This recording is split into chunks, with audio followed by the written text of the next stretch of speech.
I'm a lonely Goomba, stuck between two pipes. Well, guess I'll keep on gaming for the rest of my life.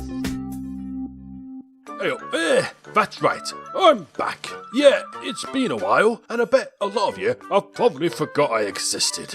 Typical, really, but I'm back, trying to climb my ways out from a graveyard of dead YouTube channels once more. Which is pretty hard given the fact I don't have any arms. But anyways, during my break, I had a revelation. A revelation that will change my life forever. And that revelation is to play more Kirby games. I mean, I've been making videos for nearly a decade, and I've only done one Kirby video, and it kinda sucked too. Frankly, I'm ashamed, and I think we owe it to our friend Kirby here to set things right by revisiting the first Kirby game ever made. Are you excited, Kirby?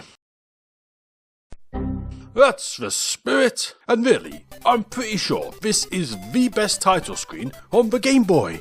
I mean, you got Kirby flying around, you got a bunch of Kirbys doing a little dance, you got jolly music, you've got stars sparkling all over the place. Let's not beat around the bush here. This is a bleeding spectacular. I mean, let's just compare this to, say, Mario Land's title screen. And, well... yeah, it doesn't even have music, for God's sake. What are you playing at, Mario? Pathetic. But enough about the title screen, on to the game. Level 1, Green Greens. Or should I say, Grey Greys? 'Cause it's grey. I mean, do you get it?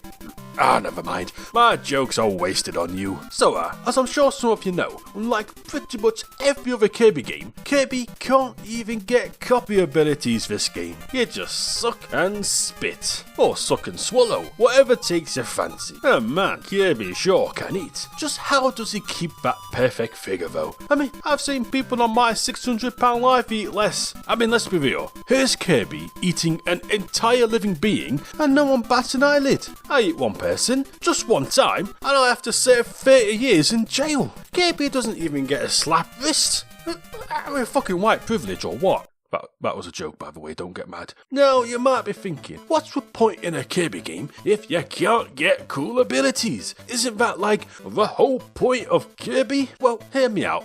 Because it's actually pretty good. It makes everything feel a bit more skill-based. Like, you can't just go up to a boss or enemies and destroy everything in seconds by spamming your hammer. You've got to time your attacks carefully.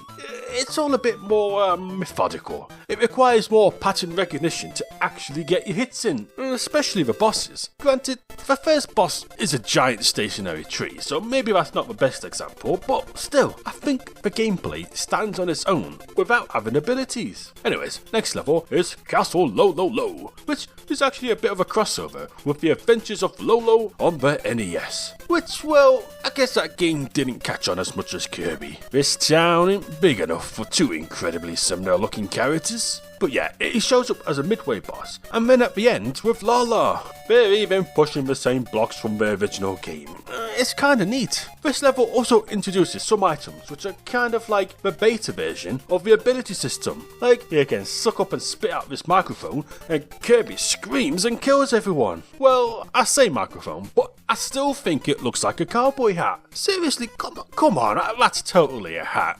I don't care what Zen said 7 years ago, it's a hat. End of discussion. And then there's also this bomb ability, which I guess led on to the bomb ability we all know and love. And then you've got this curry, which makes you spit fire. It's a bit like the fire ability. It's just interesting because you can sort of see the core DNA of Kirby being laid out, even though it's not quite there yet. Level 3 then, and we're basically halfway through the game already. Yeah, it's a short game, but at least each level is pretty distinct. They got their own little introduction animation, and they've all got unique bosses, so they do stand out. But man, imagine paying full price for a game that you can beat in 20 minutes these days. Can you just imagine the shitstorm online? Would probably start the apocalypse or something if we're not careful. So anyway, Kirby, what do you think about this? Do you think it will start the apocalypse?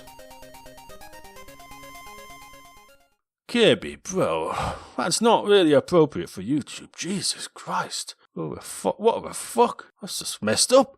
So yeah, as I was saying, there aren't many levels, but let's just take a look at this stage. You got a beach with palm trees and magical oceans, you got a little cabin area with a bunch of spikes, then you go outside and you're on a pirate ship, and then you jump on this warp star and fly into a whale's blowhole, then you're blown up into the clouds where you fight the boss, and then you're transported into a hyper-realistic first-person shooter game fighting demons. I mean, for a Game Boy game, and for a single stage, that is a crazy amount of detail and variety. Stage 4 continues off from stage 3 and you're still in the clouds, and things start to get a little tricky. I mean, it's nothing super hard, but you've got to at least pay attention, you know? And man, it's really weird seeing all these iconic classic enemies, but no copy abilities. You keep thinking, maybe this time will be the time it'll work, but it just never does, no matter how hard you try.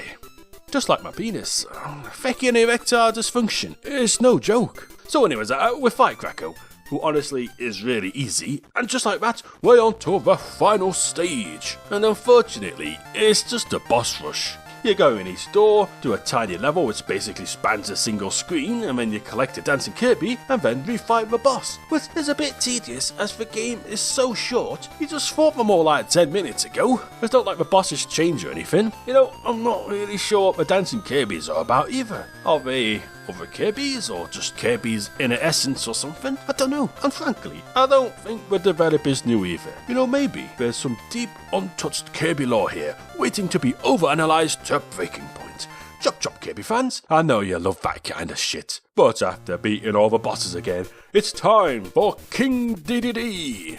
And a massive difficulty jump. Like, man, look at this health bar. DDD means business. I mean, it's not super hard, but if you're like a kid, or maybe you just suck at games, it can seriously kick your ass. But eventually, you'll get the patting down and getting that satisfying final blow. A blammo!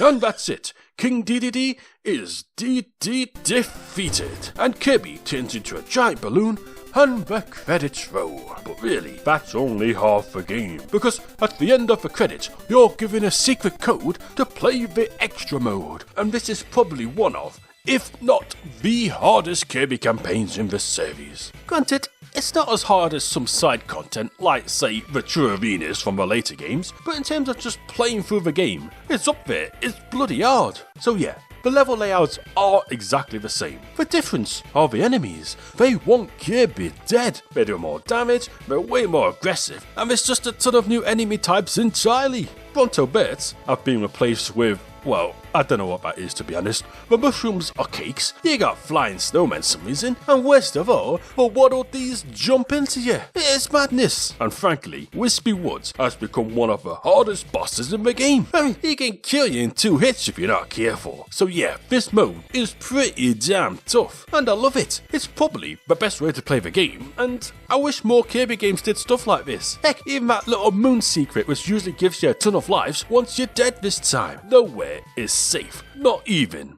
the room you're sat in right now. Quick, run!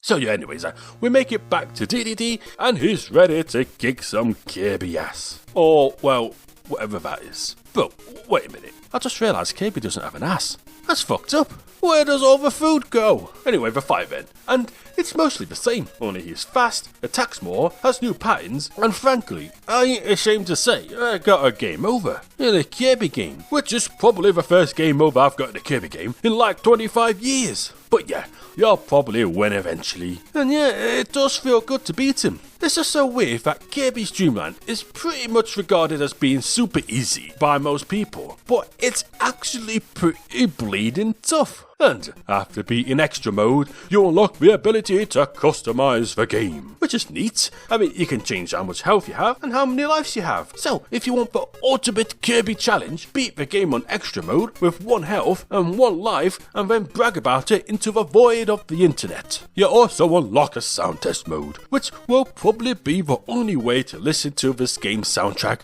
once Nintendo wipes the internet clean of all their music. And that's Kirby's Dream Land. A nice little game that held up incredibly well, I'd say. What do you think, Kirby? Have you got any final words to share to the viewers? Well, Kirby, all I can say to that is, it's a good job you wear shoes, really. You wouldn't want people thinking you're completely naked now, would you? But thank you for joining me today, Kirby. What a swell guy. My best friend, Kirby. He is so great. Who am I kidding? I know this might come to a shock to some of you, but Kirby isn't actually here. It was a fake. Digital trickery. See, it's not real. I just wanted you to make you think I was best friends with Kirby, cause I'm actually a loser. I know, it's a lot to take in, but I'm just so lonely, you know? Wait, what's that sound? Could it be the real Kirby? Oh, wait, no, never mind. It's just my phone's notification sound. Oh, it's an email from Kirby, actually. It says he's gonna sue my ass for using his likeness in the video. Ah, shit. Well, this wouldn't be the first time I get sued by a naked pink blob, and it certainly won't be the last. But that's a story for another time. Till then, bye! Wait, when the fuck did I get a phone? Where did that come from? I don't know.